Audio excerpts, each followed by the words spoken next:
রাসূল সাল্লাল্লাহু আলাইহি ওয়াসাল্লাম বলেছেন, সোমবারে আমার জন্ম হয়েছে এবং এদিনেই আমার উপর ওহী নাজিল করা হয়েছে। সহিহ মুসলিম। আসসালামু আলাইকুম। আজ সোমবার 23 অগ্রহায়ণ 1432 বঙ্গাব্দ, 16 জমাদিউস সানি 1447 হিজরি এবং 8 ডিসেম্বর 2025। আজকের দিনে ভেঙে যায় সোভিয়েত ইউনিয়ন, বদলে যায় বিশ্ব মানচিত্র। বাংলাদেশেও এই দিনটি বিশেষভাবে গুরুত্বপূর্ণ। 1971-এ মুক্তিযোদ্ধারা অর্জন করেন নতুন অগ্রগতি। আজ কুমিল্লা হানাদার মুক্তি দিবস। আর আজই জন্মগ্রহণ করেন কবি সুফিয়া কামাল, যে আলো আজও বাংলার পথ দেখায়। শীতের নরম কুয়াশার ভোর যেন আজ একটু বেশি মায়াময়ী। বিলের ধারের স্থির জলরাশির উপর ধোয়ার মতো ভাব উঠছে।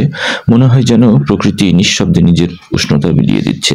ঠিক তখনই পূর্ব আকাশে ধীরে ধীরে উঠতে শুরু করে সূর্যের লাল আলো, আর বিলের জলে সে আলো ঝিলমিল করে যেন সোনার পাতার মতো নাচতে থাকে।